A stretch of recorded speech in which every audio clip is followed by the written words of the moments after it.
Makanan berperan dalam memberikan energi dan bahan untuk perkembangan, pertumbuhan, dan perbaikan sel tubuh. Makanan memegang peranan penting dalam kelangsungan hidup manusia. Makanan sehat harus mengandung gizi yang seimbang.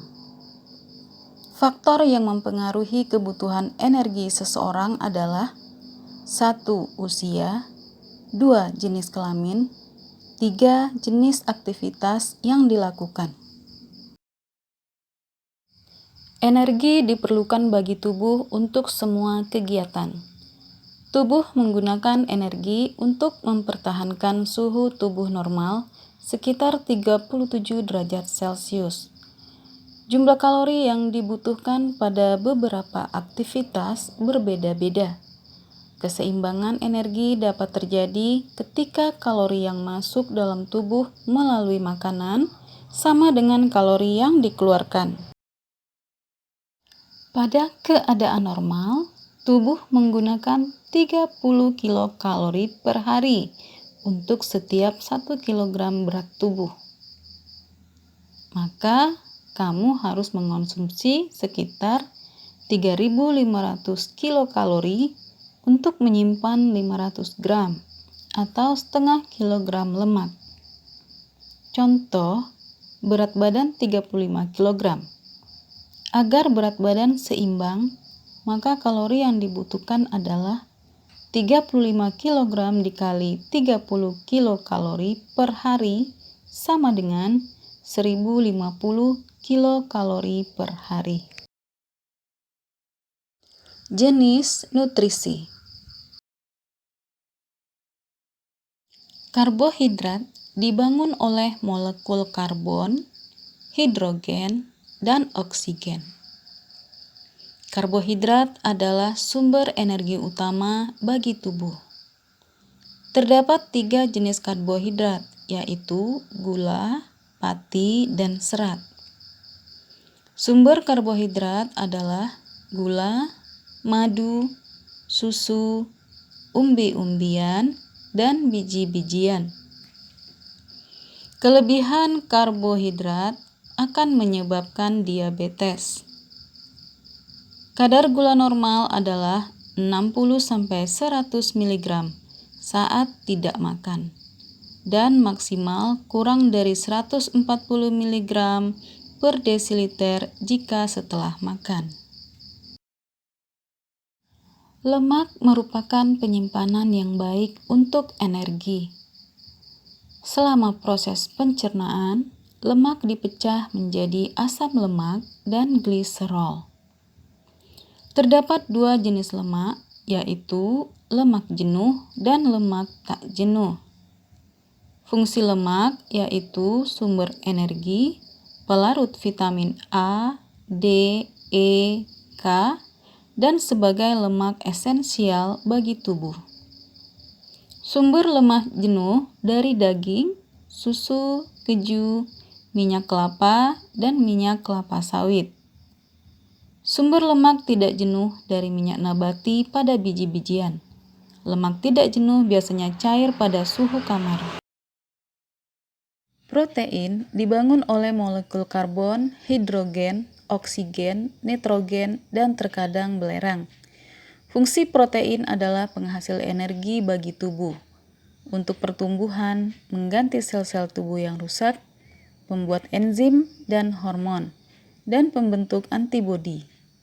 Sumber protein dari kacang-kacangan, daging, ikan, telur, susu, dan keju. Vitamin diperlukan untuk mengatur fungsi tubuh dan mencegah beberapa penyakit. Vitamin ada 2, yaitu 1. Vitamin yang larut dalam air, contoh vitamin B dan C. 2. Vitamin yang larut dalam lemak, contoh vitamin A, D, E, K. Khusus vitamin D dapat terbentuk ketika kulit terkena sinar matahari. Mineral merupakan nutrisi yang sedikit mengandung atom karbon. Fungsi mineral adalah dalam proses pembangunan sel, membantu reaksi kimia tubuh, mengangkut oksigen ke seluruh tubuh, dan pembentukan dan pemeliharaan tulang. Tubuh kita memerlukan 14 jenis mineral, di antaranya kalsium, fosfor, kalium, natrium, besi, iodium, dan seng. Air penting bagi tubuh untuk pelarut nutrisi agar dapat digunakan oleh sel-sel tubuh. Sekitar 60-80% sel tubuh terdiri atas air. Sebaiknya minum 2 liter atau 8 gelas sehari untuk mengganti cairan yang hilang sewaktu beraktivitas. Fungsi air bagi tubuh sebagai pembentuk sel, cairan tubuh, pengatur suhu tubuh, pelarut zat-zat gizi, membantu pencernaan makanan, pelumas dan bantalan, media transportasi, dan media pengeluaran sisa metabolisme. Sistem pencernaan manusia adalah sistem yang membantu dalam mencerna makanan untuk menghasilkan energi bagi seluruh tubuh. Makanan diperlukan tubuh untuk memasok energi. Makanan diproses dalam tubuh melalui 4 tahap, yaitu ingesti atau proses memasukkan makanan ke dalam tubuh, digesti atau pencernaan, absorpsi atau penyerapan, dan defikasi pengeluaran. Proses pencernaan makanan akan dimulai ketika makanan masuk ke dalam mulut. Pencernaan merupakan proses memecah makanan menjadi molekul kecil sehingga dapat diserap oleh tubuh melalui pembuluh darah. Selanjutnya, molekul makanan dari darah masuk ke dalam sel tubuh melintasi membran sel. Molekul yang tidak digunakan oleh tubuh akan dikeluarkan melalui sistem ekskresi, seperti urin, keringat, dan uap air. Makanan yang tidak dicerna berupa feses akan dibuang melalui anus, melalui proses yang disebut defikasi. Pencernaan makanan dibedakan menjadi 2 macam, yaitu pencernaan mekanik dan pencernaan kimiawi. Pencernaan mekanis terjadi ketika makanan dikunyah, dicampur, dan diremas. Pencernaan ini terjadi di dalam mulut pada saat makanan dihancurkan oleh gigi. Pencernaan kimiawi adalah pencernaan yang mengubah sifat kimia bahan makanan menggunakan enzim. Sistem pencernaan manusia terdiri dari organ utama berupa saluran pencernaan dan organ tambahan. Saluran pencernaan merupakan saluran yang dilalui makanan yang dimulai dari mulut, kerongkongan, lambung, usus halus, usus besar, rektum, dan anus.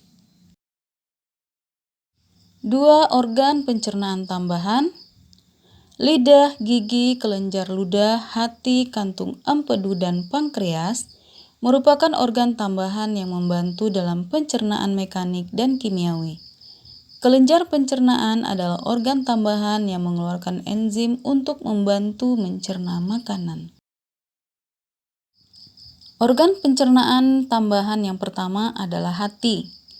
Fungsi hati adalah menawar racun dalam tubuh atau detoksifikasi, merupakan organ penyimpanan, menjaga keseimbangan gula darah, mengatur kadar kolesterol dalam darah. Sel hati mengeluarkan getah empedu yang berisi kolesterol, asam kolik, garam empedu, lecitin, bilirubin, dan elektrolit. Organ pencernaan tambahan yang kedua adalah kantung empedu. Empedu merupakan organ tambahan yang membantu dalam pencernaan secara kimiawi. Organ pencernaan tambahan yang ketiga adalah pankreas. Pankreas terletak di balik perut di belakang lambung, merupakan kelenjar endokrin yang menghasilkan hormon insulin, yaitu hormon yang berfungsi mengatur proses perubahan glukosa dalam darah menjadi glikogen. Sel-sel pada pankreas menghasilkan cairan pankreas yang akan masuk ke dalam duodenum. Getah pankreas mengandung sodium bikarbonat dan enzim pencernaan.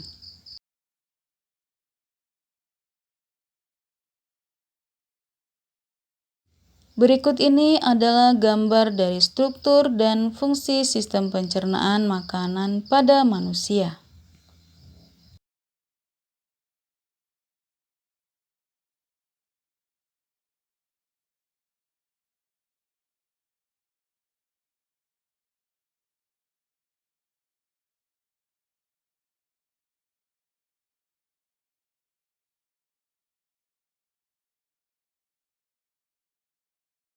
Satu, mulut. Di dalam mulut terdapat gigi, lidah, dan juga kelenjar air liur atau saliva. Air liur mengandung mukosa atau lendir, suatu senyawa yang berfungsi sebagai antibakteri dan mengandung enzim ptialin atau enzim amilase. Enzim ptialin akan memecah molekul amilum menjadi maltosa. Di dalam mulut akan terjadi pencernaan secara mekanik dengan bantuan gigi dan pencernaan kimiawi dengan bantuan enzim ptialin.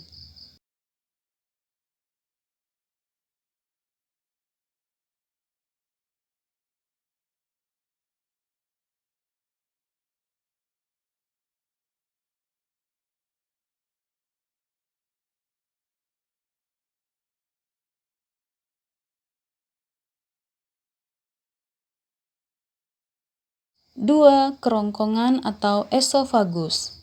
Setelah melalui rongga mulut, makanan yang berbentuk bolus akan masuk ke dalam teka atau faring. Faring adalah saluran yang memanjang dari bagian rongga mulut sampai ke permukaan kerongkongan atau esofagus. Pada pangkal faring terdapat katup yang disebut epiglotis. Epiglotis berfungsi untuk menutup ujung saluran pernapasan atau laring agar makanan tidak masuk ke dalam saluran pernapasan. Setelah melalui faring, bolus akan menuju ke kerongkongan atau esofagus. Otot-otot kerongkongan berkontraksi sehingga menimbulkan gerakan meremas dan mendorong makanan masuk ke lambung. Gerakan ini disebut gerak peristaltik.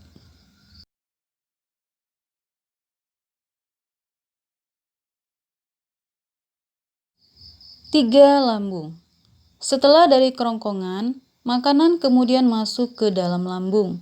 Di dalam lambung terjadi pencernaan mekanis dan kimiawi.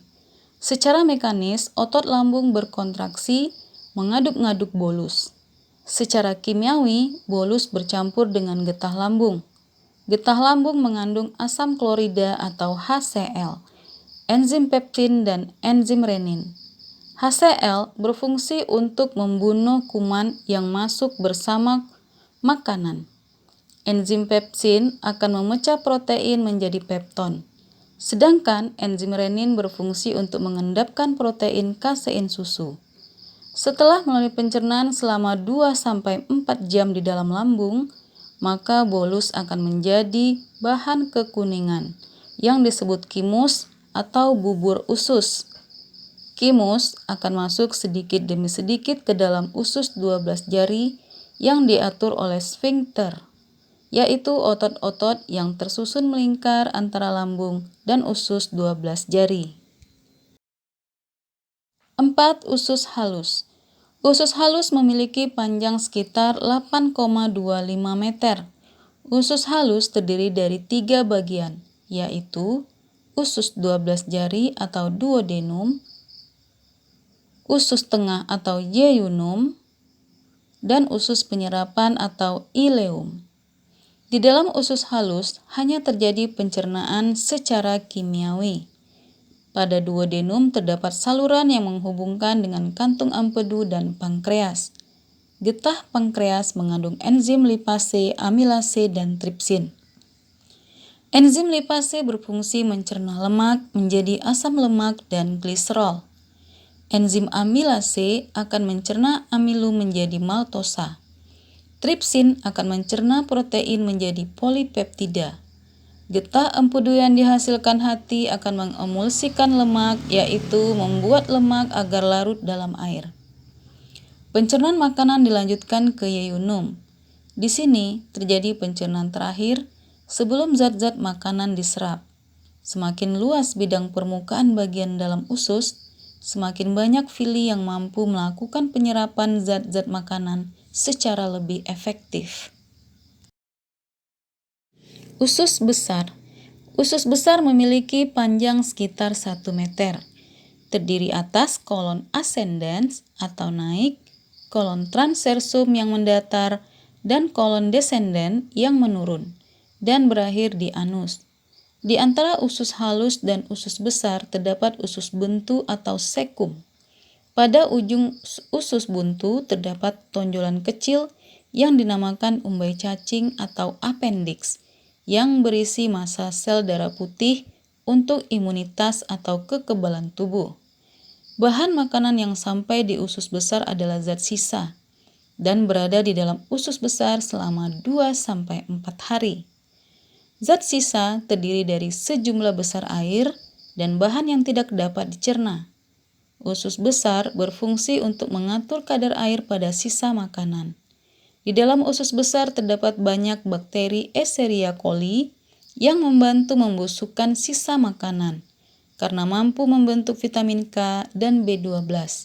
Sisa makanan beserta gas-gas yang berbau disebut sebagai feses atau tinja dan akan dikeluarkan melalui anus.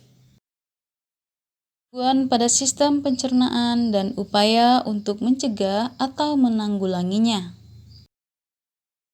1. Obesitas. Obesitas adalah suatu kondisi tubuh yang memiliki kandungan lemak berlebih, sehingga dapat menimbulkan efek negatif pada kesehatan, seperti menyebabkan penyakit jantung, diabetes, osteoartritis. Obesitas disebabkan karena konsumsi makanan berlebih dan kurangnya aktivitas tubuh, keturunan yang diwariskan secara genetik, dan mengonsumsi obat tertentu. Cara mengatasi obesitas adalah dengan berolahraga teratur dan mengatur pola makan.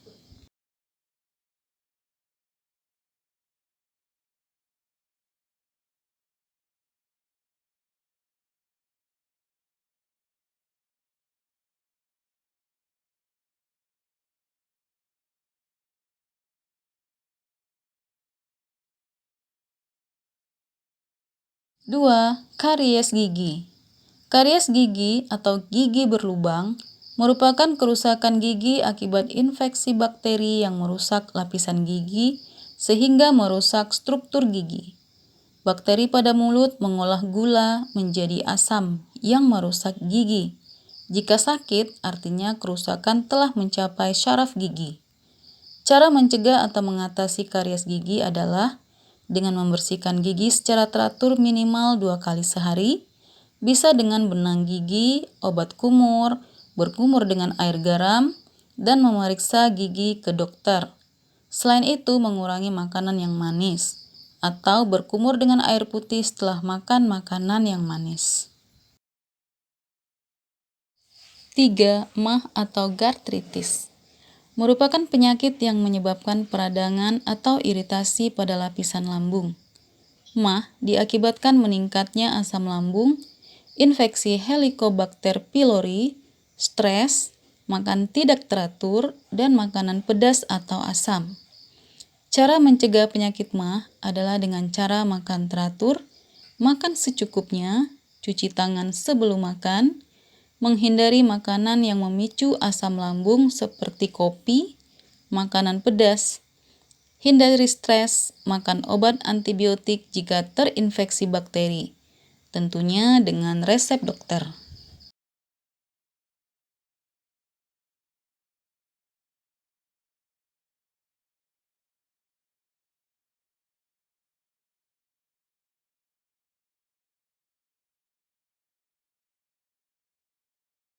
Empat, penyakit hepatitis merupakan penyakit peradangan pada hati akibat virus hepatitis B. Bisa juga karena bakteri, jamur, protozoa, racun alkohol, dan penggunaan parastamol secara terus-menerus. Gejalanya seperti sakit otot dan persendian, demam, diare, dan sakit kepala. Orang yang menderita hepatitis, kulit dan matanya menguning, hati dan limfa membesar. Jika tidak segera diobati mengakibatkan fibrosis atau kerusakan hati dan sirosis atau gagal hati kronis sampai pada kanker hati.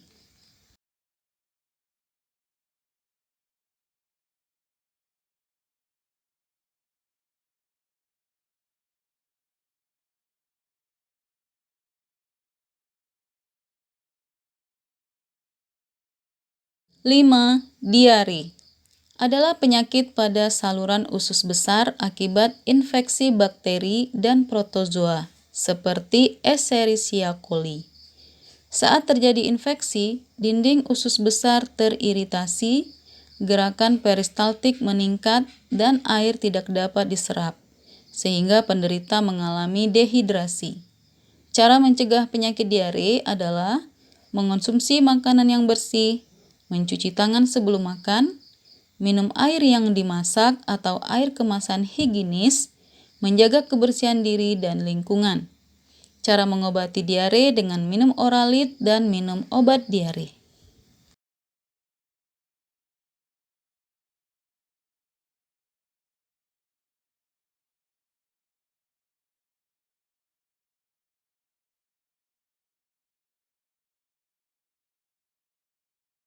Enam, konstipasi merupakan kondisi feses keras atau kering sehingga sulit dikeluarkan. Penyebabnya adalah kurang makanan berserat dan kurang minum. Makanan berserat contohnya sayur dan buah-buahan. Cara mencegah konstipasi, tidak sering menahan buang air besar, menghindari makanan tinggi lemak dan gula, dan minum banyak air.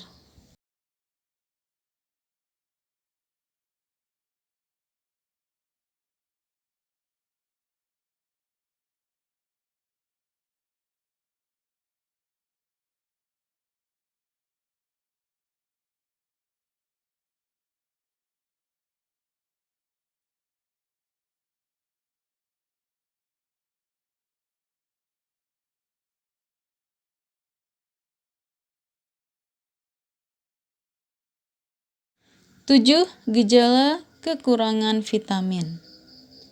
Kekurangan vitamin A akan menyebabkan penglihatan kabur, kerusakan hati dan tulang, serta rambut rontok. Kekurangan vitamin B menyebabkan penyakit beri-beri, gangguan syaraf, kehilangan berat badan berlebih, dan anemia. Kekurangan vitamin C menyebabkan skorbut atau degenerasi kulit, gigi, pembuluh darah, sariawan, lemas, luka yang lambat sembuh, dan gangguan kekebalan tubuh. Kekurangan vitamin D menyebabkan riket cacat tulang pada anak-anak, pelunakan tulang pada orang dewasa, kerusakan otak, kardiovaskular, dan ginjal. Kekurangan vitamin E menyebabkan degenerasi sistem syaraf. Kekurangan vitamin K akan menyebabkan kelainan penggumpalan darah, kerusakan hati, dan anemia. 8. Gejala kekurangan mineral. Kekurangan kalsium akan mengakibatkan keterlambatan pertumbuhan dan kehilangan massa tulang. Kekurangan fosfor mengakibatkan lemas, kehilangan mineral tulang, dan kehilangan kalsium. Kekurangan magnesium akan mengakibatkan gangguan sistem syaraf. Kekurangan natrium akan mengakibatkan kram otot dan nafsu makan berkurang. Kekurangan zat besi akan mengakibatkan anemia dan kelainan kekebalan tubuh. Kekurangan iodium akan mengakibatkan gondok atau pembengkakan kelenjar tiroid. Kekurangan zinc akan mengakibatkan kegagalan pertumbuhan, kelainan kulit, kegagalan reproduksi, dan gangguan kekebalan tubuh. Penyakit lainnya adalah seperti hemoroid atau wasir, apendisitis atau usus buntu, sariawan, dan lain-lain.